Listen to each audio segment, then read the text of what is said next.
Good morning, viewers around the world. Dr. Shagun, are you there? Yeah, Can I you am hear? here. Are you hearing me? Yes, we can. Now I can hear you. You weren't talking. Go ahead, Okay. sir. All right. I'm so glad that you are watching. This is Newer News Echoes on World Affairs, and it's a wonderful thing to be here again. I have in with me in the studio Lady BD from Nigeria, Lagos, Nigeria. Lady BD, you welcome to the program. Thank you, Dr. Shegu. Thanks for having me again. Good morning, everyone in the studio, our viewers around the world. Good morning. Thanks Good for having me morning. again. Let's do it like always. Yes, like always.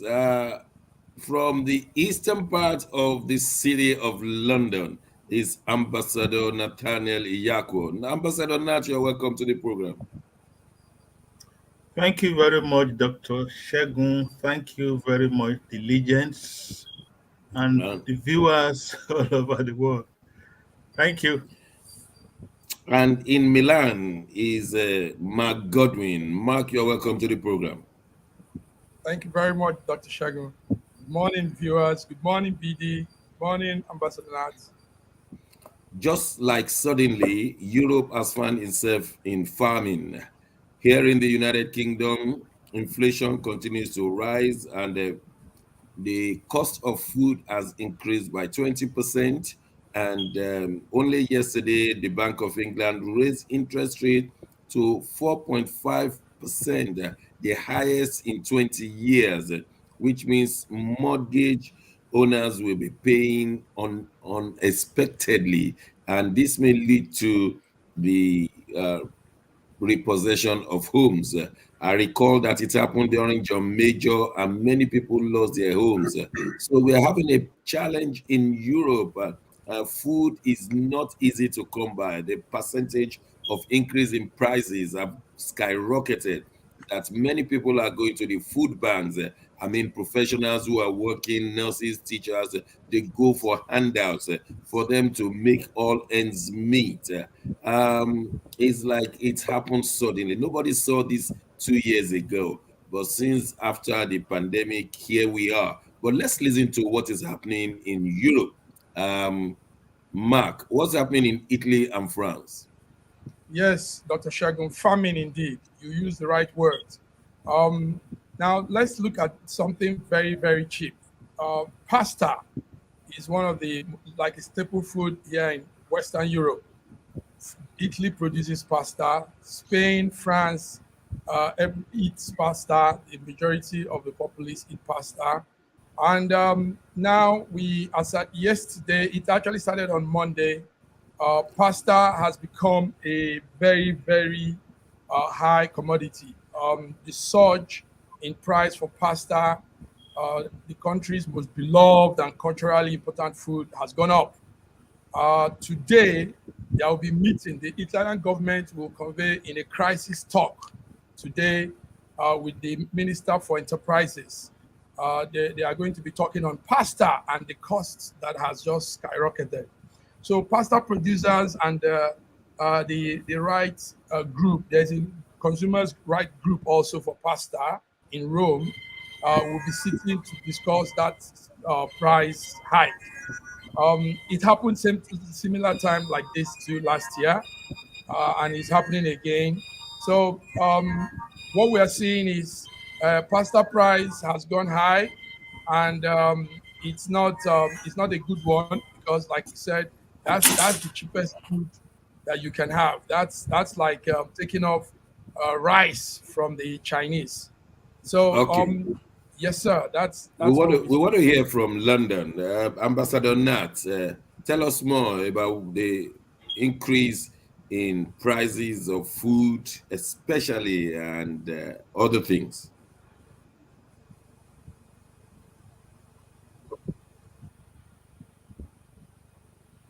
Ambassador Nat appears to be The first, having yes. connectivity challenges. Um, while we're waiting for him, it appears that food prices have gone down in Nigeria, Bidi. Says who? Dr. Seshegu. Who is feeding you with that? I'm telling you, it has not gone any down. It keep going up. It keep getting worse. But honestly, reading what is happening in London in British, I'm kind of surprised. Risen up to 80%. You know, they could give you this kind of report because they have their data and it's well monitored. I might bet you that it might even be more than that in Nigeria. The food prices in Nigeria keep getting increased by hour, by time. You know, they said this increase in British was over the space of 1 year. Do you know in Nigeria you can buy something for 1,000 naira in the night? By the time go back in the morning, you're getting it for 1,200 or 1,500. So it's not getting better; it's getting worse in Oh, Nigeria. I thought because you are food producers of food, it will be easier. But I believe You know, Ambassador Nas is back. I think, I'll come back to you, I Lady think B. that's that. Okay, are you hearing It's me? okay. Yes, we can hear you now. Okay. This crisis in what I will call essential commodities here, it didn't start overnight. This thing has been on for almost 1 or 2 years now, Dr. Johnson, if you remember. And it came in, dive nose into the politics of the place.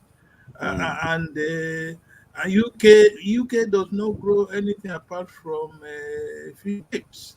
Everything else comes from the continent, from other parts of Europe, USA, and the issue of Brexit to be or not to be, the issue of Northern Ireland to be or not to be, has compounded so many issues in the UK.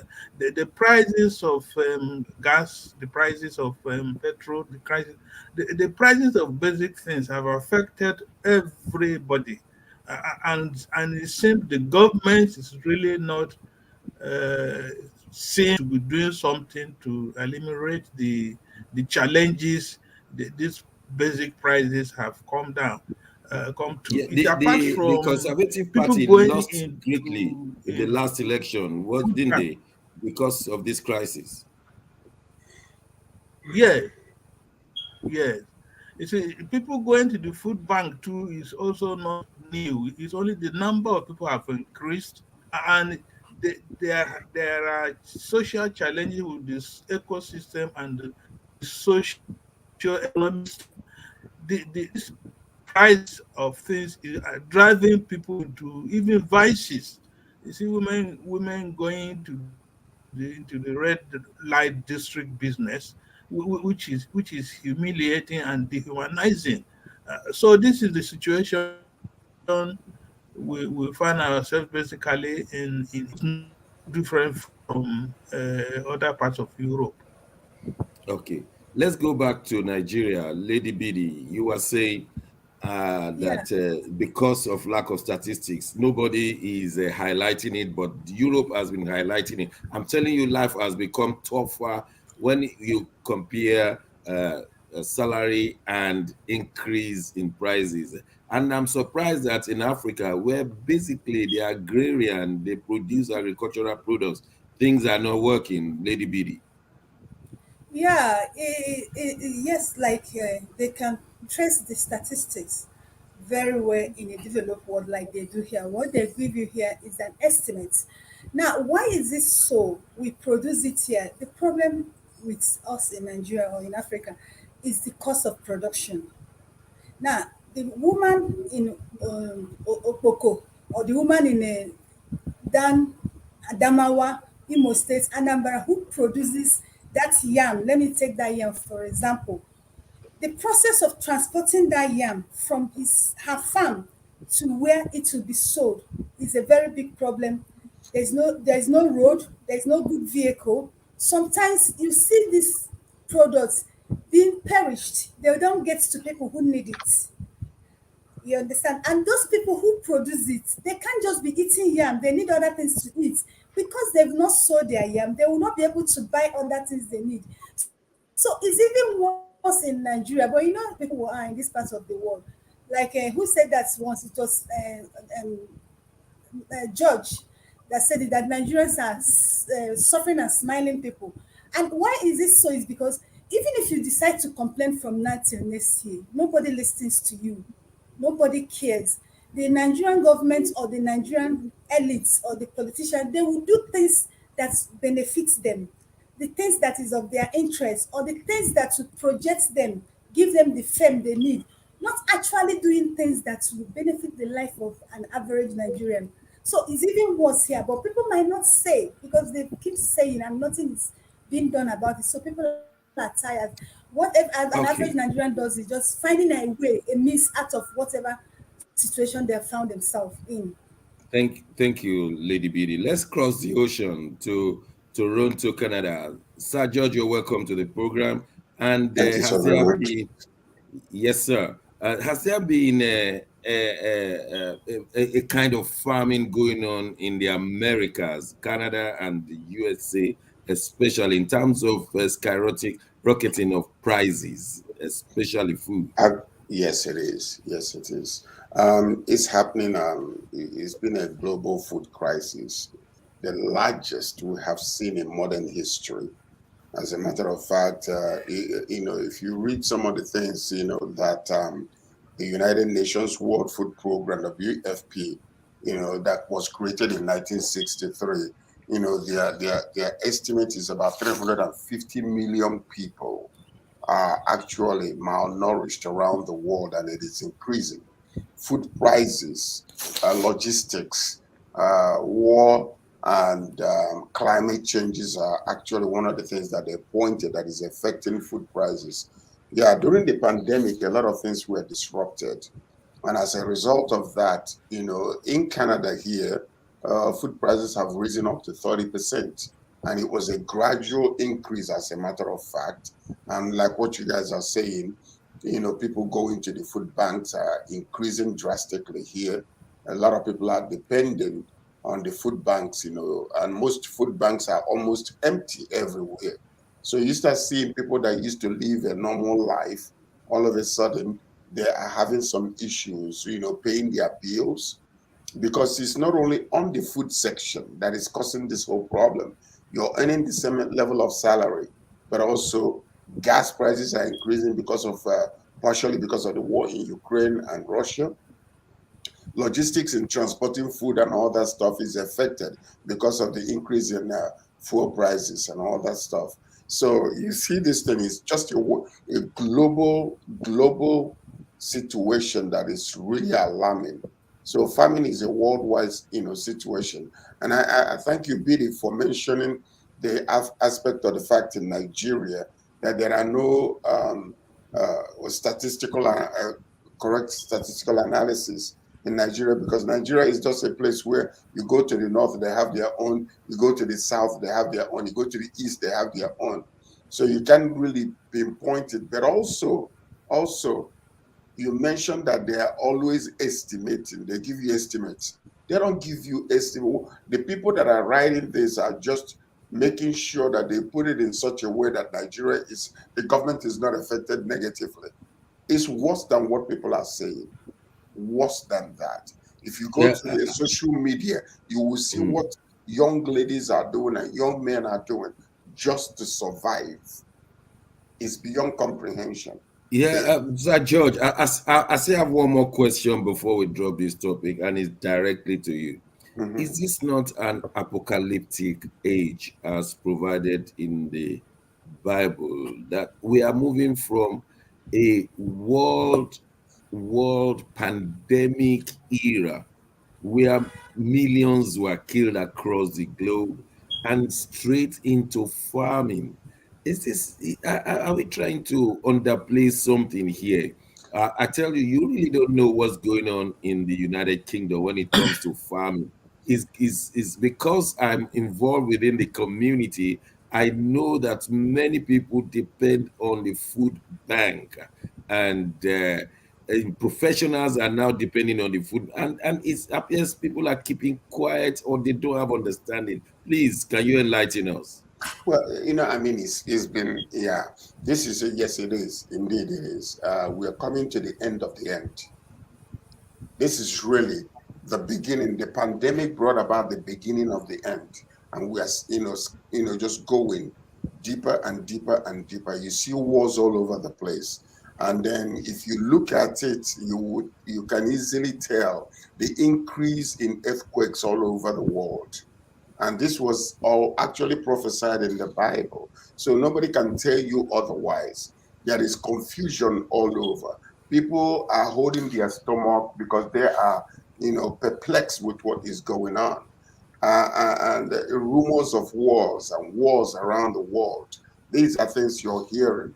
Even this particular food crisis. Yes, we might be able to come out of it a little bit later. But right now, the problem we are having is the increase in prices of goods. Most of the time, when they rise, they don't go down. No, they don't and go yet, down. the reason why you're seeing a whole lot of people, unions are fighting the government, unions are rising up, is because everybody, their salary remains the same. The government is not ready to increase, or the companies are not ready to increase your prices, and yet they are expecting you to give the same quality and level of service. The money is not increasing, and that money that they are paying you is not enough to sustain your family. So the future is bleak in the minds of many people. Yeah, I think it's because we are giving it a beautiful name, food crisis. I think it should be called famine. Yes, does anybody famine. want to say something before we go on this topic? It's a famine, I'm telling you. Famine, yes. Yes, it's what I want to add is people are now caught up, like George said. The inflation, and still salaries are fixed. There's no increase in salary. So that's why we here in Western Europe, protests are the order of the day. Every day we wake up and we hear there's a protest.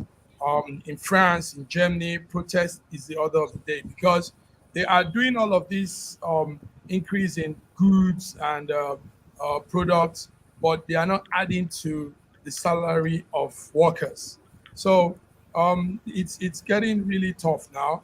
A lot of families are now finding themselves, the husband, the father finds himself doing 2-3 jobs to survive, to make sure he can pay the bills and take care of his family. And there is hardly any week here in the United Kingdom that and in most cases, yes, that is also affecting their health. So we have situations where people are dropping down out of exhaustion, out of tiredness, and used up their body for too many things at the same time. So this is what is happening in Western Europe. Mr. Dr. Johnson, yes, another thing that you see is you're seeing a lot of family issues, family conflicts, and people are so frustrated that there has been a drastic increase in the number of murderers. The people that are just, out of nowhere killing people, people in buses, people on the streets, you say, things that used to be not a problem with conflict, it becomes a conflict and it ends up in death. So you see that escalating also. Some of the things, these people just going out and killing and shooting people. This is part of that issue, the problem that is being caused because of inflation and the famine that is going on. People are really, really perplexed with what is going on around the world. And some people are having some, psychological issues. You see a lot of places where, a lot of hospitals now, mental health, hospitals are, increasing.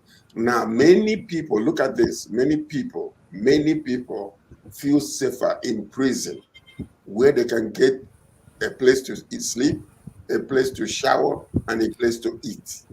Unfortunately. So they will intentionally cause problems to be taken to jail. Because it's amazing you said that. I know someone around my corner who does that on a regular basis. He will be released and then he will go and do a stupid thing and he's back to jail. Back to jail. Because it's safer. We say, what's your problem? He said every Sunday in the jail, they give him a special ice cream that he will never get outside. It's true. We have ministered to him many times and say, why will you be so stupid? And he will go. I live very close to the Tottenham Hotspur Stadium. he will see the fans coming out of the stadium. Maybe they have been beaten, and then he will be shouting the name of their opponent that has just beaten them. And you know that in London is a no-no. No, You are no. not supposed to talk as soon as you leave the stadium ground. But he will be shouting, so he will be arrested, back to prison. And he's doing it on purpose. Well, well, let's I just feel passionate about this because it goes across world. Ambassador Nat, they always protest in England in the last 6 months concerning salary, which means the money that they have in their pocket is not enough to purchase what they want to eat. Any other thing you want to add? Well, the issue is also the value of the currency, the pound sterling. This pride of saying this pound sterling is the strongest currency in the world. But the next thing you should be asking, how about the goods and services that you want with your pound sterling in your pocket? They are not there. And the average man or the man on the street does not even that pound sterling in his pocket and thinking of any good and services. And so I think that is the problem. And so you see British people now referring to USA or go to other parts of Europe for shopping because the pound sterling, if converted in other currencies, will attract more goods and services. So that is what Okay. The exchequer should be looking at the value of the currency and the services And the back the of England as well. currency is attracting. Okay, I want to leave it with BD on this one. Is it not Yes. because the salary received in Nigeria and the lack of protest by the NLC for whatever reason uh, has led to corruption, so that you go to work, whether private sector, public sector, the only way you can keep up to maintain between your salary and the standard average living standard is corruption. So that has entrenched corruption as part of way to keep the standard living. Is that not so? Exactly, it is so. Dr. Shegu, our governments, let's say our constitution or our government or our society enables us to be corrupt. Yeah, because like what you said, I want to start from what Massive Max said. One thing I say that people, you see people doing 2, 3 jobs, they'll be Mm. exhausted, it affect their health. That is exactly the case of Nigerians. If you're a very observant person, if you come to Nigeria in the daytime, it used to be a Lagos thing, but now go to Abuja, go to Kanu, go to Port Harcourt, go to Enugu, you go to Abaumwahe, you see them. In the morning, just stand and look at people going out. You see pain, you see desperation, you see tension in their face. People are not happy because you're not allowed to speak up. When you're working, they're not paying you well.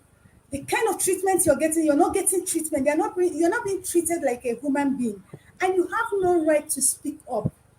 Even when you want to speak up, people who don't have the job out there, we are ready to take over from you. Do you understand? So it becomes a very big problem. It not just seeing people exhaust. It becomes an emotional and thing to Nigerians. That's why they told you in this part of the world that our life expectancy is, I think they said 55, and lately it was reduced It's to coming about down now. 50 Yeah, or now it's 50.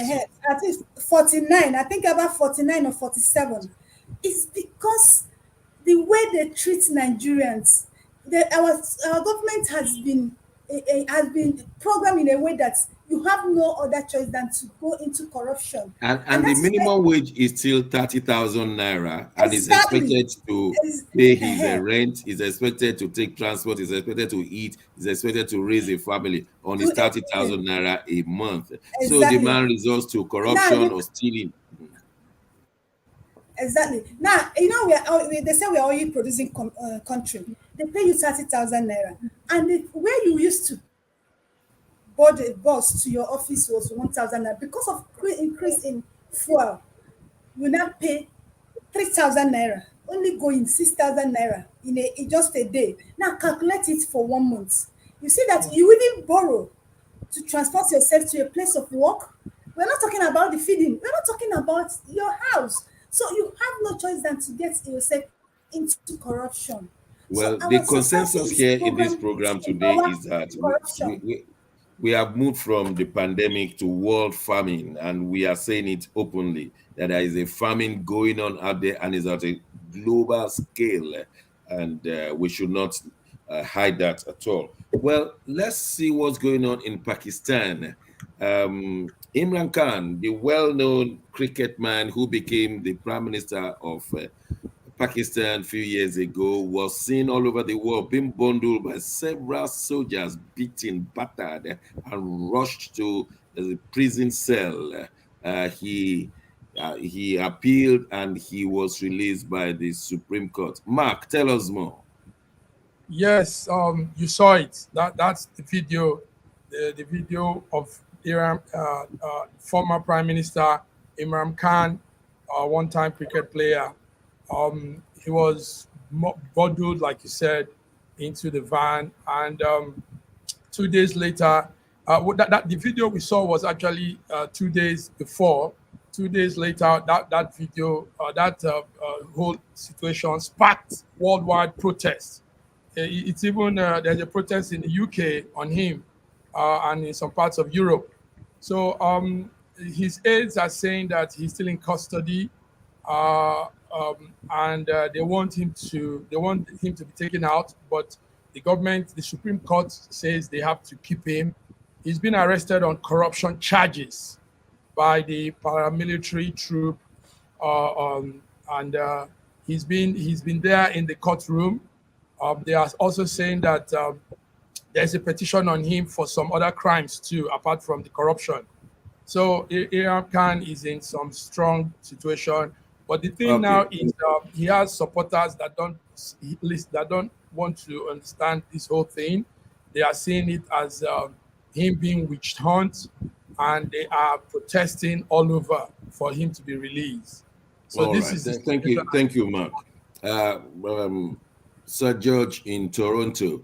Why do third world countries mess up themselves? I'm telling you, I don't know the nitty-gritty of this case, but he's in the opposition and it's time to mess him up, isn't it? That's what it is. And the saddest part of it is that when you go to these third world countries, you start seeing the disrespect they give to diplomats sometimes because of opposition. If you go back to the United States of America, I'm going to give you a perfect example of what is going on. Donald Trump wanted to topple the government in the United States. He wanted to mess up with the democracy in that country. He's been charged with so many things in court today, and yet CNN gave him a platform to come and openly still maintain his lies and everything, and nothing is happening to him. Now, why would a former prime minister be treated like an animal, worse than ordinary, rogue on the road? Yes, even if there are corruptions against him, why would they treat him that way? Lock him up like a street peasant? That is actually very deplorable and unacceptable. He's a diplomat, for goodness sake. Even if he committed crime, there are still human, some kind of human dignity that ought to be given to such a person. So this is what you're seeing. And this is exactly what is happening around, a lot of these so-called undeveloped countries. Thank you, sir. Ambassador Nat, I know because of your history, this is kind of, in this corrupt country, Pakistan and Nigeria, they always run after one another on corruption scale. And seeing that one is like, this is the story of another country, not in Africa, but just like Africa.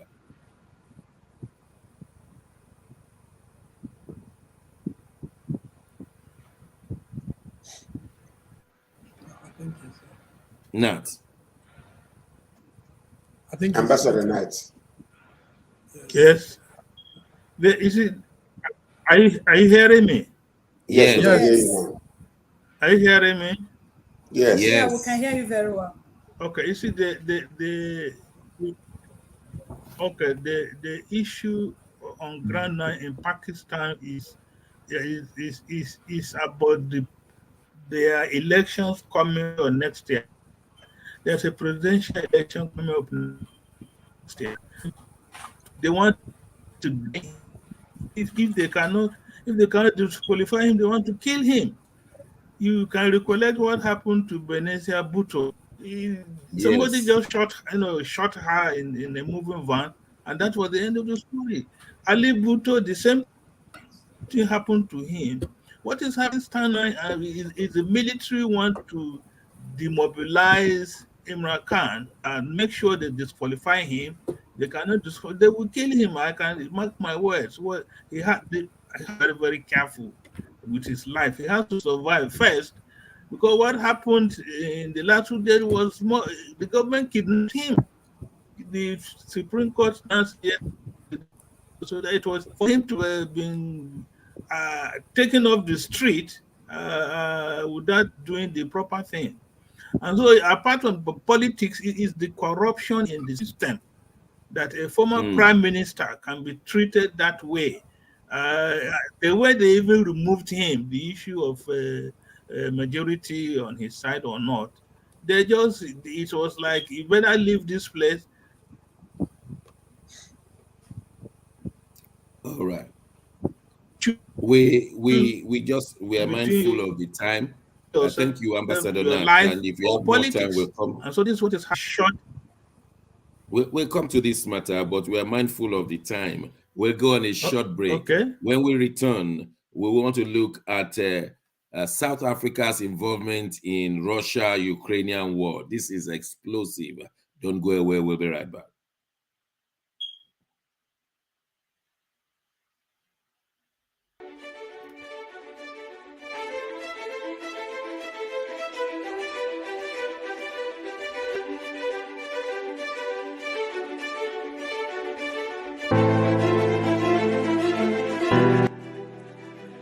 Hi there, I'm Mary Keurig, and I am a businesswoman in the United States, but I'm also the Global Content Vice President for the Sub-Saharan Open University in Nigeria. I could not be prouder to work with Dr. Osita Anamika and his team on helping to create not just entrepreneurs and skill-based talent that will get out into the workforce and make a living for themselves, but also young leaders.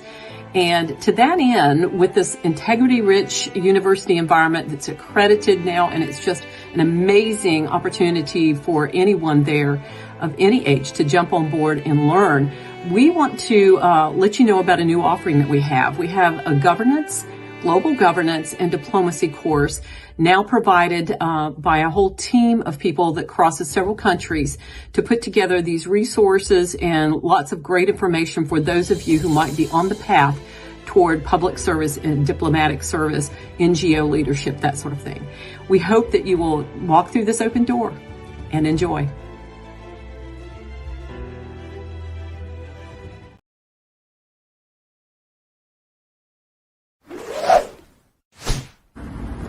A year ago, I wrote a book titled The Final Solution, and I was trying to say to the rest of the world that there are challenges ahead.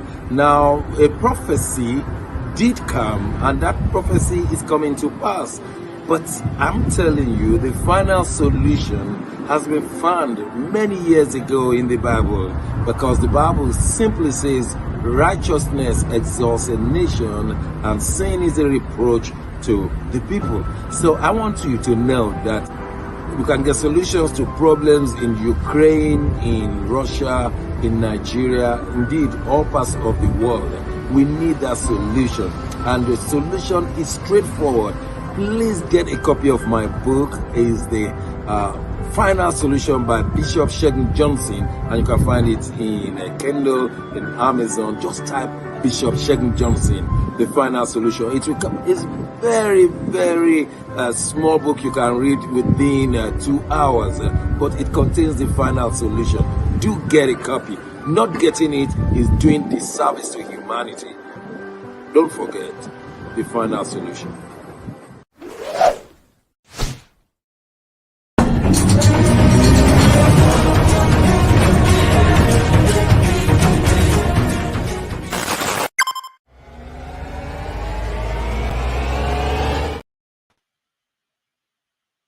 Thanks for staying with us. It's still newer news echoes on world affairs. We understand that South Africa is now involved in the Russian-Ukrainian war.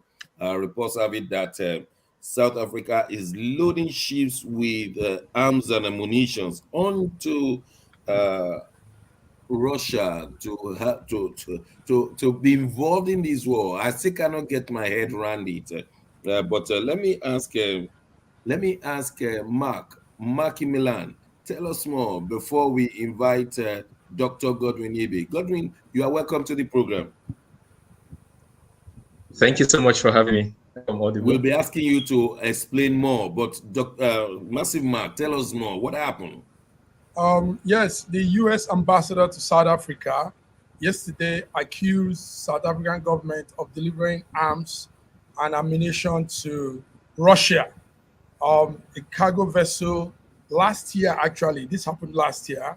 The cargo vessel was loading arms and ammunition. And we all know that there is a sanction on Russia for such things. So the information goes that in a town close to Johannesburg, Simeon Town, they found out that arms and weapons were being loaded into a vessel. And this is coming from the ambassador of America to South Africa, Ruben Brigita. Ruben was saying this yesterday in a big, wild press conference. And in his words, he said, "We are confident that these weapons were loaded into the vessel. We are very sure of what we saw." And he said, "I will bet my life on the accuracy of the information." And the video has gone around. A lot of people are saying things. It's up to Russia to, I don't know, maybe Godwin will say the part of the Russia, but this is what we have. And in fact, some images of the cargo was released to the press. And this is it. So in the heat of... Dr. Ibe, this is a serious one involving Africa in this war, but maybe you have more information. Is it true that South Africa is aiding and abetting the Russian-Ukrainian war, killing millions of people, thousands of people? Let's get some things straight. First of all, the idea that because one party said that fact is just like bunkum. One person can say anything they decide, especially a side a war. It seemed an opinion, nothing more. Another side can have a different opinion. Now, when both sides agree, we can say, yes, this information is corroborating. Do we have such corroboration? No. That's the first thing. Number two, the picture that is my screen, on the screen, it's not any evidence whatsoever. It's a normal ship. It's not written there that it contains arms or is delivering something from one place to another. It is just a picture that is no evidence whatsoever. We have not seen the evidence for this to be able to say this picture. It's just theatrics. Using a picture that shows no evidence and counting it as evidence, it's theatrics. It is not evidence. We are much smarter than this. That's the second thing. The third thing is that South Africa has come out to deny. It's written there, even on the Western site, France 24. They've come out to deny it. This is the official statement. Number four, let us even assume it is true. There are two sovereign states. They can do any kind of transaction they want. They mustn't abide to anybody's one-sided unilateral sanctions. If they wish to do trade, whether it's arms or no arms, they have right to do. They don't need permission from a third party. They don't need permission from a third party to conduct both their domestic, foreign policy, or who would they do trade with. They are not NATO countries. They don't need to seek permission from their guardian. So these 4 points that I've highlighted, I hope it sticks into some people's head, and it disburses, they should understand the difference between propaganda and evidence. Highly likely, I cannot lie. You have to believe me. These are all nonsense. These are not facts. This doesn't stand nothing. If you want evidence, the only evidence is maybe both sides agree that it's true. Okay, we have nothing to contest. Or we see evidence that is irrefutable. Let's listen to our colleagues. Let's listen to our colleagues. I think you made a very salient point, and let's listen to our colleagues. Sir George from Toronto. It appears there's Africanization of the Russian-Ukrainian war. Dr. Ebe said it's not like that.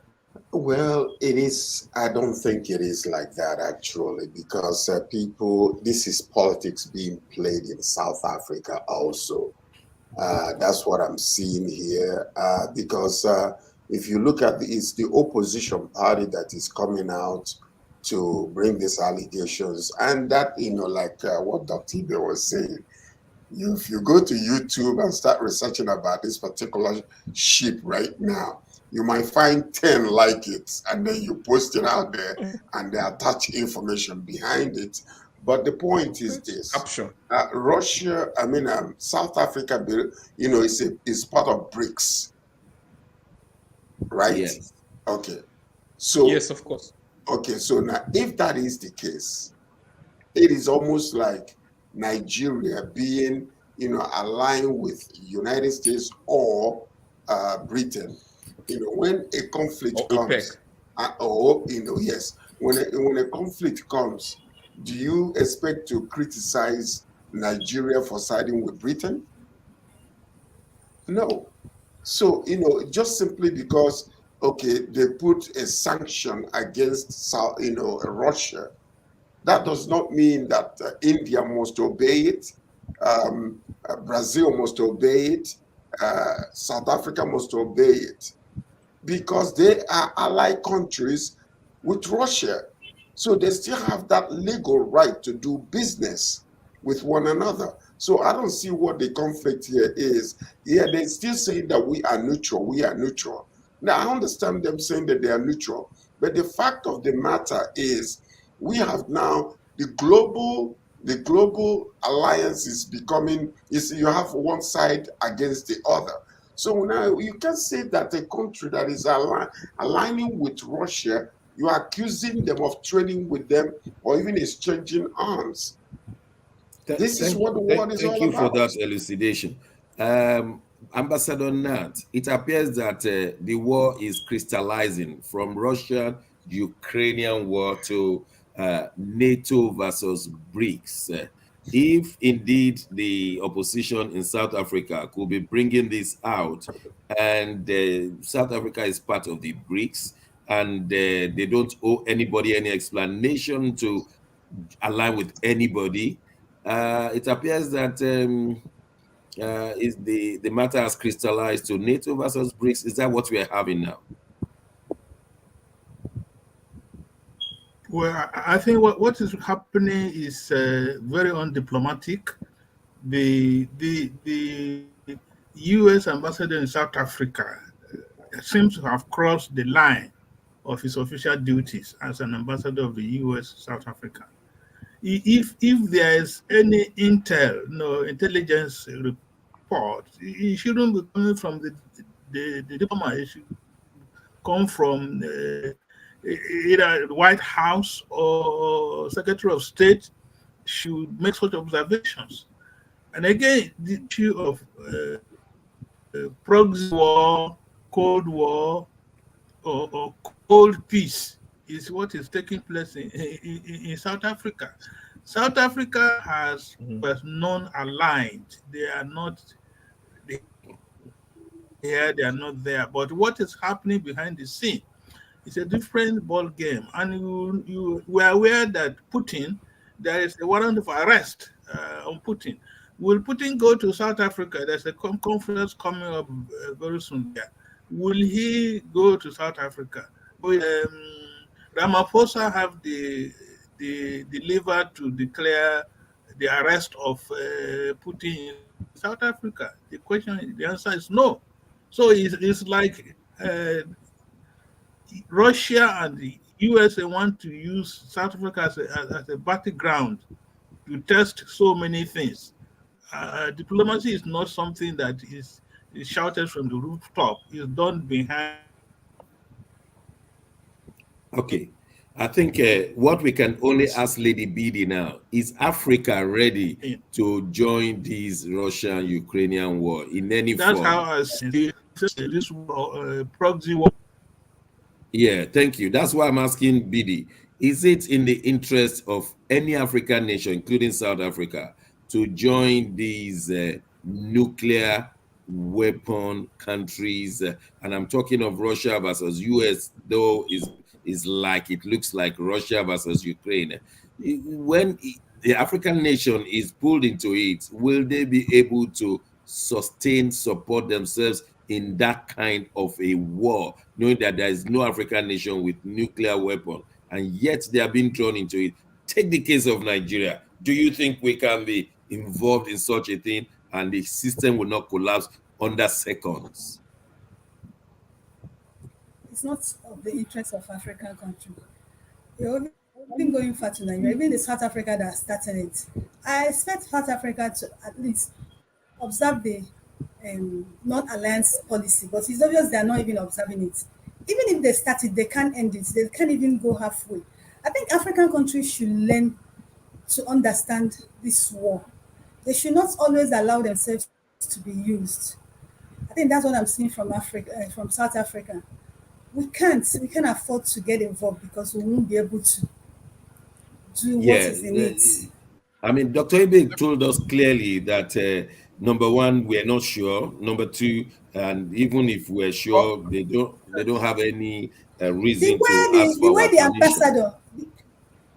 The way the ambassador, the American ambassador to South Africa is speaking, someone will say that is, somebody say, I can bet my life to this.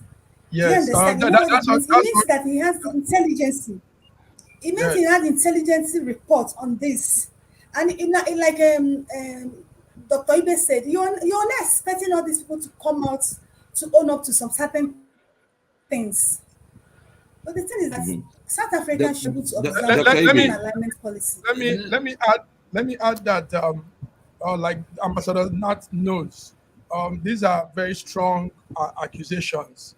So a diplomat will not go all the way to say something that is false. And take note that America has intelligence everywhere. Now, why are we particular about South Africa loading arms to Ukraine?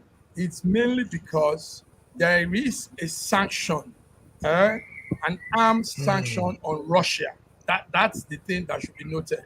And Dr. Ibe, the image of the ship is not the evidence she has. There is a clip that will be out very soon. So it's not any ship can be that. We just the image was just okay. Dr. Ibe, respond, please. Dr. Ibe, respond. Please. This is all. I don't know what aboutism or what is it called. If the onus of proof is not on Russia, nobody cares about whether you don't have it. The onus of proof is not on Russia. You make a claim, you back it up. You cannot say that, because you're a diplomat, so you no more need to show evidence. Russia has their own diplomat. Are you the only diplomat in the world? Russian diplomat will deny it. South Africa diplomat, what is special about your diplomacy? Nothing special about it. Other people have diplomats. You are a common diplomat, just like you're a common diplomat, just like other countries have common diplomats. So the onus of proof is on you. That's number one. Number two, you talked about diplomats cannot lie. That is a big fat lie. They have lied countless times. And diplomats' official tone is in line with the foreign policy of the country, which can be a lie. And I can give you two examples. The first example was that they said Russian missiles finished back in April. They said they had high reliable information that Russian missiles has finished last year. But it's still on now. It's still going on now. They said that Russia will have diplomacy. They had very high confidential and highly confidence information that Russia economy will crumble and that rubles will be rubles. Is it so now? So diplomats cannot lie. They have not they can lie. They lie. They have lied before, and they will still continue to lie in the interest of their country. So that is all bunkum. The onus of proof is on you. Never shift it. Take accountability, responsibility. The proof is on you. All right, thank you very, very much. We'll just have to move on. We heard from Nigeria that Ndigbo has been arraigned before a court on terrorism charges. We understand that he's been charged to have promised to bring IPOP soldiers to Lagos to destabilize Lagos. Is this rumor correct, or is this not a way to put Tinubu into problem, or the man will be charged and then Tinubu will play the big brother and say, okay, I release you, so that the Igbos will clap for him? Is this what is being planned? I don't know, but let me ask Mark, you have this story. Tell us more. Yes, Dr. Shago. The Ndigbo was arraigned on terrorism charges in Lagos.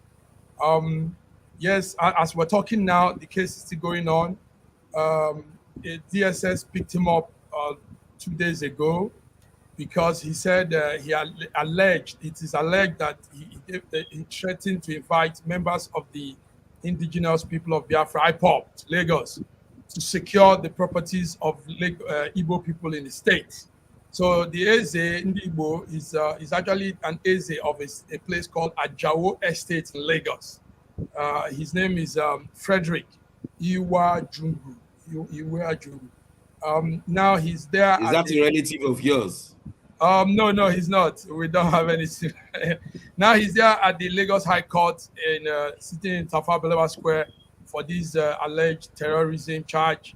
And there are also about 9 count charges bordering on other acts of terrorism, participating in terrorism, meeting the proscribed organization, financing them, and so many other things. So this is what we had as last night, and I think the case is still going on. By midday, we will know what's happening with the Eze Ndigbo of Ajawo Estate in Lagos. Okay, Bidi, this is happening in your backyard. Yeah. Tell us more. What are you hearing, Bidi? Yeah, Eze Ndigbo of Ajawo Estate was arrested on 1st of April for making a video. That was few weeks after they burnt Igbo shops, beat up some Igbos, and he made a video and saying that they can't keep beating us and destroying and burning our properties and our markets and our shops. That if this continues, that we'll go and bring the IPOP, that they are there, they're not doing anything, they will come and safeguard our shops and we will pay them. That we can't keep quiet and they will keep beating us and cleaning on that before they will kill us off. And he made the video and put it up there on social media. And within an hour, it's not even within a day, within an hour, he was picked up. And since that 1st of April, he's been in detention. So yesterday, he was arraigned for terrorism. That he threatened to bring IPOB to Lagos. That he's sponsoring terrorism, that is a part of terrorism. Everything about terrorism was labeled on him. So he's still there, and we're watching what they are going to do with him next. So he's been in detention since 1st of April to today. And a lot of, yesterday, there's a lot of reactions. Nigerians were like, is this still Nigerian that we are living in? That in this same country, MC Olumo made a lot of threats during the same election that brought this man where he is today. He said that Igbos should not vote. If you're not voting for APC, don't come out. And one other prophets, they mentioned their names, it was online yesterday. And as if they were just making an empty threat, and according to what Nigerian police said, that they were just joking. During the day of the election, MC Olumo and his team came out to polling units, stopping people from voting. And when you cease to vote, they beat you up. That one was not enough. The Aroma prophets threatened that Igbos should leave Lagos, and they even chased a lot of people away. We recorded like 3 people who died out of that election crisis. So Nigerians are saying that all these things happened. They did not arrest anybody. Even people who went physical, They did not arrest anybody. But because a man said he's going to bring people to safeguard their market, that the people who even bought it were not arrested, and they never arrested him, kept him for over a month Okay. and still counting. Okay. And the next Sir thing, they're George, now accusing terrorism.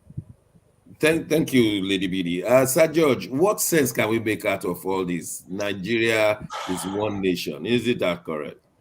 Well, Nigeria is not one nation. Nigeria is no longer one nation with all this stuff that is going on. We are a pseudo one nation, not real one nation. Because what she just pointed out, tell me one thing where a people are being marginalized, and you marginalize them so much, they say, okay, if you don't want us, let us go. You won't let them go, but you want to keep them there, and they'll continue to maltreat them. There are two rules and there are two laws in Nigeria. One for everybody else that is not an Igbo, and then another one for Igbo people. Because tell me the reason why you should go and arrest this man, keep him in prison for so long. But you know who I blame? I am blaming Igbos. I am blaming the politicians. I am blaming every single one of them. Because number one, they have made you to become a second citizen. And you're there serving these people as if the nation does not belong to you too. You have become so a second class that you have no right to do things that other parts of the country are doing. So I blame them. I blame the, this Igbo, whatever, Ohaneze Ndigbo. These things should be decried and must be stopped because they are heading for the fire, but they don't know it yet. Because they continue to do this. Even a little dog, you can abuse a dog, one day it will rise up and bite you. Okay. So Okay. I'm just mindful of the times, George. How do you copy this, Ambassador Nat? Is there two levels of citizenship? The president to be will be Yoruba. The vice president will be Borno. Senate president will be from South. The chief of staff will not be. The speaker will not be from Southeast. Is this not a? Is this not too much?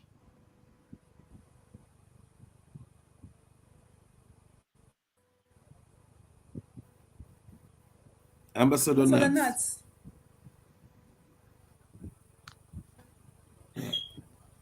I think the frame is frozen again. It's frozen again.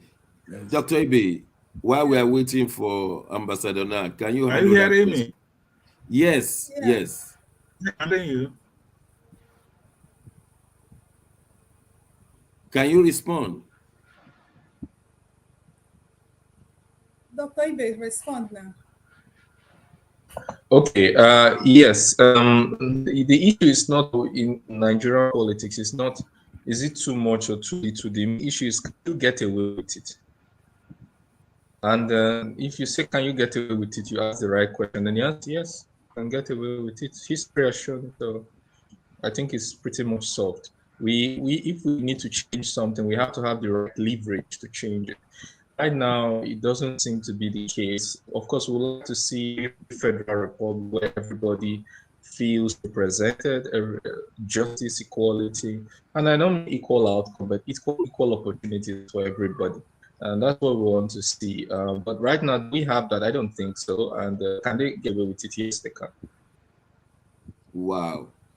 Well, Mark, what are you saying from your end? Can this be rectified by the incoming administration?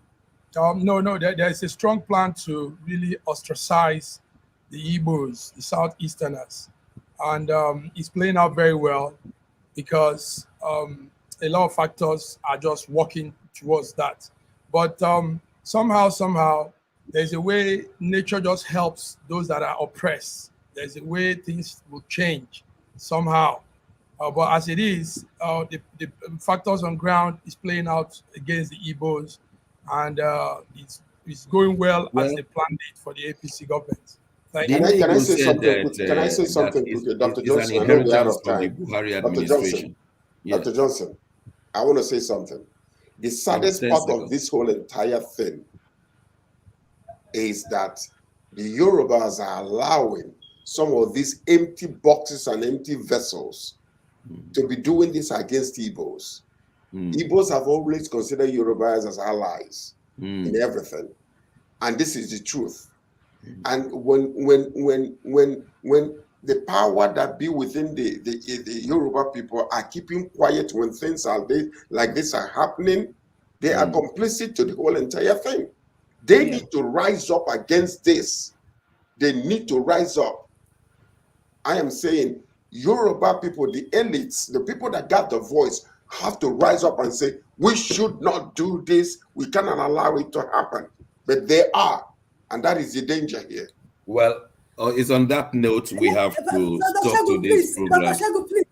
They will cut it. The television stations will cut There's a us. signal from the network. The television station will cut us. But Network. until next Wednesday, I have to Network. thank my colleagues all over the world. We'll be right back on Wednesday. God bless you. And